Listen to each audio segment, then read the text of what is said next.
Meron pong mga itinigil na na road projects ang DPWH except for EDSA rehabilitation. Aside from Yes. EDSA rehabilitation Opo. projects, meron pa bang iba na magtutuloy ngayon pong Semana Santa na mga proyekto? Basta yung mga wala sa national highways, no?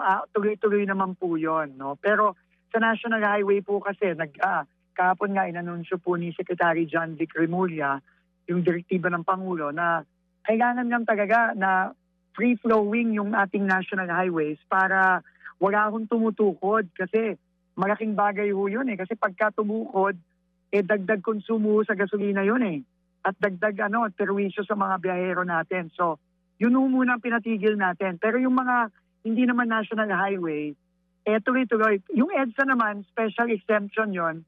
Kasi pagka naman Holy Week, ang EDSA medyo kakaunti ang sasakyan. So dyan naman po, imbes na huminto, talagang hahataw pa tayo, no? 24/7 tayo, simula mamayang gabi. Oo, In fact, nandun nga po ako sa EDSA mamayang gabi para lang walang masigurado na talagang papaspasan natin. Oo, Sek, wala kang pahinga. Hindi ka mag-Holy Week, Sek. Di ka lalabas ng bansa. Hindi ho, dito lang. Oo. Kasi kailangan bantayan itong mga alam mo naman, minsan sa DPWH, marami din pasaway kaya kailangan bantayan natin Oo, ito pong binabanggit ninyo na EDSA rehabilitation that will start today, mamayang 10 p.m. po yan, hanggang Monday ng alas 4 ng umaga, Orense hanggang Rojas Opo. Boulevard. Anong eksaktong scope po dito yung tatamaan? Tsaka ilang lanes po yan? Actually, pipilitin natin kung ano ang kaya nating tapusin. 24/7 po tayo, no? Araw-gabi. Magtatrabaho po tayo. Kamukha din po ito nung ginawa natin nung Pasko na wala masyadong sasakyan kaya nakaka 24/7 construction tayo. So, nagpapasalamat po tayo sa MMDA, pinayagan tayo diyan.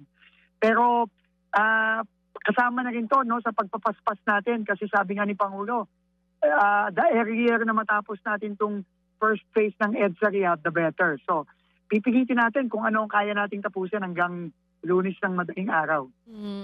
Pero kung hindi po... Kasama na rin yung sidewalk. Oo. Kasama na rin yung sidewalk tsaka yung mga bike lane natin. Okay. Gagawin na rin natin, papaspasan na rin natin. Mga kapatid, para sa iba pang mga balita at impormasyon, sundan niyo po kami sa X, Instagram, Facebook at syempre sa TikTok, True Network PH. Mag-subscribe din po kayo sa aming YouTube channel, True Network. May website din po tayo, truenetwork.ph, at pwede nyo rin po kaming mapanood sa Channel 19 ng aming True FM TV. Lagi pa rin makinig sa radyo dito po sa 105.9 True FM dahil dito, laging true sa'yo, kapatid. Dito tayo sa totoo, tunay at tapat.